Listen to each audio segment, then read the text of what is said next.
was built to last. With the webs I'm weaving, I could change the past. With all I'm achieving, got my foot on the gas. Never stop competing. If you break my glass, then this life's gonna end. I wanna be the best in the game, invest in my name. Check no restraints, I'm obsessed with the pain. I ingest, I retain, assess and I change. Possessed by the thought I'll be free one day. Hi there, I'm Cutzy, and today it's True Crime Tuesday on a Wednesday, because that's my life, and we are going to be going over how to size your nails to specify for each of your fingers to make sure you get that perfect fit. And I'm also going to be going over polishing with gel polish again. This is going to be a two-parter. I've got a little story. I was going to do one story, and then I realized there was a trial starting on another story that I had been following. So I'll introduce that story, and then we'll get started on the nails. So, little quick synopsis. This woman here last year, April 20th of 2024, was arrested for drunk driving when she went to the hospital and got her blood drawn. The test revealed that she was over 2 times the legal limit. This happened out of Monroe County in Michigan, and our legal limit is 0.08, and she was at 0.18. Well, unfortunately, the reason she got caught drunk driving was because she went off the road and drove through the Swan Boat Club community room. And when she did this, she ended the life of a 4-year-old and an 8-year-old and severely injured a 14-year-old boy, along with injuring many other people at the scene. And when she was talked to, allegedly one of the things that she had told officers at the beginning was that she was on G-Penton. A lot of us know that. We've taken it for migraines, for neuropathy, etc., which I wouldn't be driving on. I'm telling you that right now. There's no way. And when she was asked, on a scale of 0 to 10, how inebriated she felt she was and if she should be driving, she answered about a 7 and said, no, I shouldn't be driving. This is the mother of the children, by the way. So let's get started with the nails. I'm going to show you. I buffed my nails. I've scrubbed them, cleaned them, buffed them, tried to push the cuticles back, brushed them for dust, and now I'm going to use a prep. And this is going to ensure that there's no oil or lotion or anything like that on my nails, so that when I do use the glue, it's going to be just the glue working against itself, not against anything else. We want maximum stick on this. We don't want any air bubbles. We don't want any reason for water or moisture to get up underneath our nail and end up giving us, as everyone who's ever worn nails has ever had, a greenie, because gross. They're gross, and they're a pain to get rid of. So now I'm trying some new nail tips. These ones are pre-etched. So instead of using my little stick on them, I'm going to try them just as they are and see if I like them and how, if I get that stick, if I get that staying power. Now, if you notice, I'm putting each tip, I'm trial and error. I'm trying to see which tips fit the best. I don't want to have to push them down if I don't have to. I don't want them too small because I don't want to get a bunch of lifting, but I also don't want them too big because I don't want anything on my cuticles. We don't want polish. We don't want glue. We don't want overhang on the nail, because if that happens, then these nails are not sticking. It's just as simple as that. So I'm going to go through both hands. Both of my hands are pretty similar. So I usually I'm just doing it for just to double check and make sure, but I usually only have to measure one hand and the nails fit both. So here we go. Here's this full set.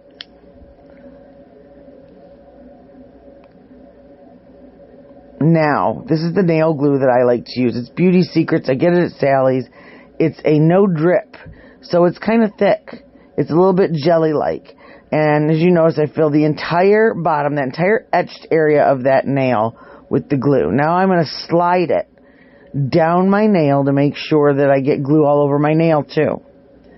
And I'm going to push, and I'm going to make sure that there's no air bubbles. And that's how when I slide it back on that last time, I'm making sure that I'm sliding it. It's not lifting up from the nail, and it's completely pushing out any air that could be in there. Now my thumbs were a little bit more of a pain because I have injured both of my thumbnails. So they're not real even. So it gave me a little bit of an issue, but I got it on. So if that one falls off, then I know it's just my dumb nails that I have on those two fingers. So, and I want you to pay attention to my cuticles. Like, my cuticles are very dry. I've been cleaning, doing mom stuff, all that fun stuff. So, I'm going to apply the rest of these, and then I'll explain a little bit more about this case that I'm talking about. So again, back up, April 20th, 2024. There's a birthday party going on at the community room for this Swan Boat Club. And it was kind of at where it was sat, where it was built, was kind of at a turn in the road. And it was said, allegedly, that this woman was coming from a bar down the street, that she had been there, and she had only had, according to her receipt, 1 glass of wine and a bowl of chili. Now, I remember when this came out and all the things on social media, and there were a lot of rumors saying, allegedly, that this woman hung out at the bar quite a bit, was quite a drinker, and would drink during the day, all day long. And so, who knows? She had left the bar, and they didn't know where she went, if she went home, where she went. That's what's assumed, is she went home, drank some more, and then went back out on the road. And when she went to hit that curve, she missed. Now, there we go. There's all the nails on there, so I'll return to the story in just a second. I am going to take my file now, and I'm going to go through and buff all those, kind of file and blend all those little edges around the edge, just to make sure, again, that there's no little air pockets on the edge, there's no catching, little areas where it could catch, anything like that. It also helps unstick your nails, because that's a horrible feeling, your fingers from your nails when you glued these on, and it helps get some of the glue off your skin, because it's almost physically impossible to not get a little bit of glue on your skin. At least I haven't found a way to not do it. So I'm going to go around all the edges. I'm also going to file the ends, because even though these nails were separate and in a box, they still have that little nub on the end from manufacturing. So I will still go back after these are painted and really crisp up that edge. When I start to paint, you will notice I do not encapsulate my ends when I'm using gel polish. I don't like that. I feel like it makes the ends kind of bulky and kind of just soft looking, and I personally prefer a nice crisp edge if I'm doing especially a square shape. So I'm going to go through and I'm going to buff them just like we would if we're doing our press-ons. Buff them to make sure that when I do put the base coat on, that it's got something to really grip into. I'm just going to use on these the regular base coat. I don't have any structure gel left. I'm out of that right now, so I'm using the regular UV Cure gel coat. Base coat. It's not quite as strong or thick as the structure gel that I use from Red Carpet. I do like this candy lover polish, but I like the colors in it, but the texture, now maybe it's just because I have it kind of in an area in my home that's kind of cold, but it seems a little bit thick, and it is a little bit hard to get a nice, smooth,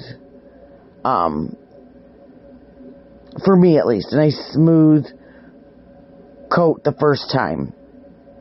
So, like I said, I am still a lover of my CND shellac and my Red Carpet from Ulta. That I love that stuff. I love the brushes on them. That's the big thing too, the brush. I love the brush, and the brush on the candy lovers are just a little bit, they feel a little bulky to me. So yeah. So, I am still looking for a polish system that I really, really like and that I can buy a bunch of colors and not feel like I'm wasting money on something. So, and here I am again. We just did, the base coat. I'm curing for 60 seconds, making sure everything's nice and cured. And then next I'm going to go in with the gel polish. And I'm using my favorite pink color. As always, I love this color. And what I'm doing is I'm being real easy around the cuticle. We don't want to flood the cuticle with this gel polish. And it can easily be done. You kind of want to I'm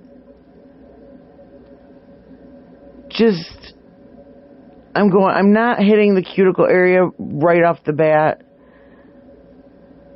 I'm going real slow around it.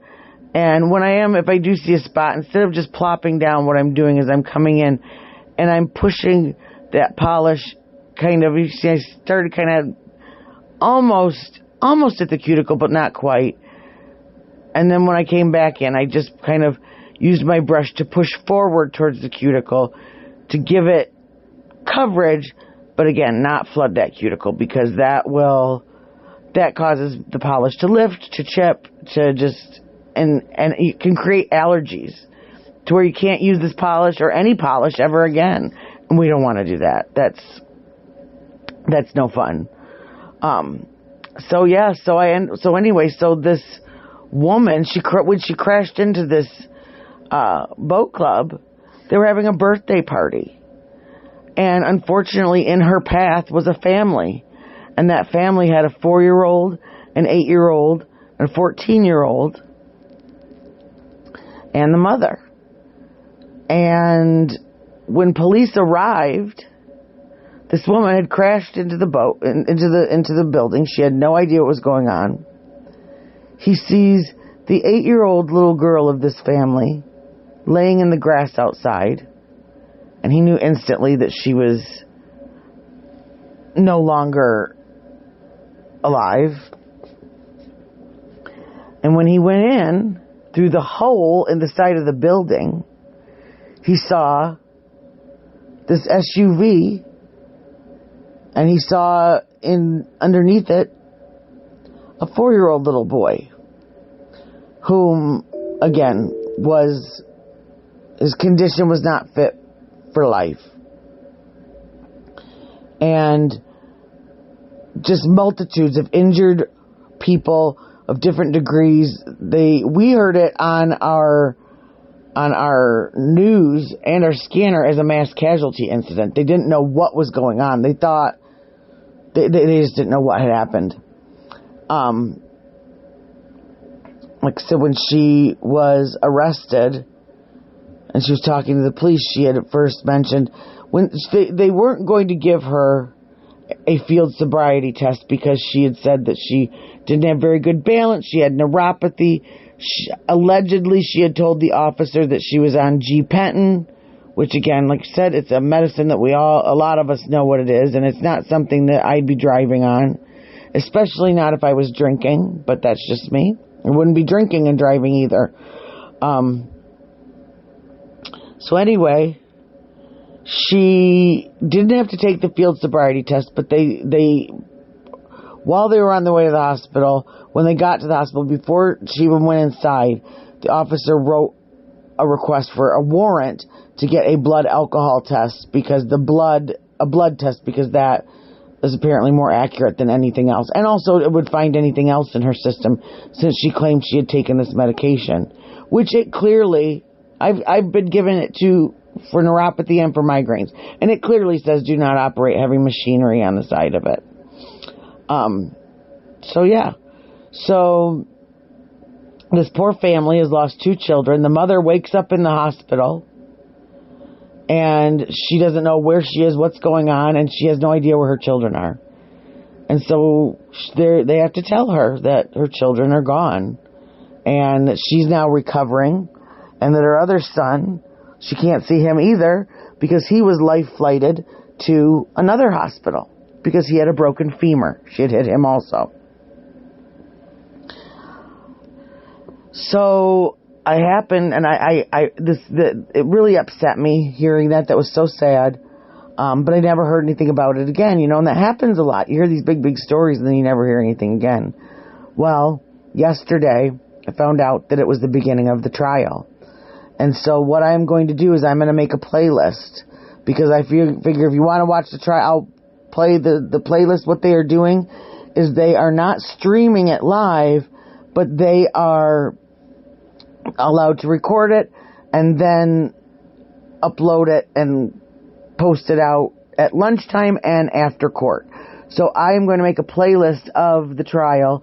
After a day and a half, the prosecution rested today, and so, or rested last night, I believe, and so today was defense.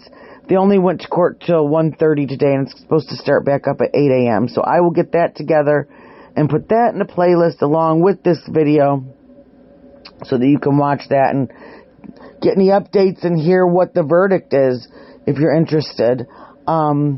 Now today, like I said, today is going to be a two-parter, because I originally was going to talk about a story that happened not long after my oldest son was born, and it was just heartbreaking.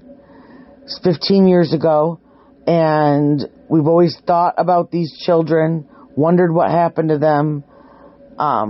Still don't have any answers, but there is an update in the court case with his mother and his father, and I will explain that story to you. I'm going to read a news article about it because I think they described it the best.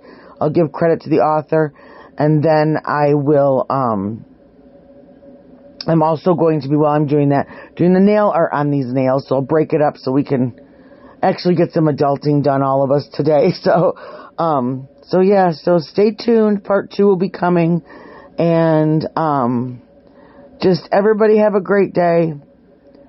Hug your kids. Be kind. Give yourself grace. It's not worth worrying about. Have a good day. Cutzy out.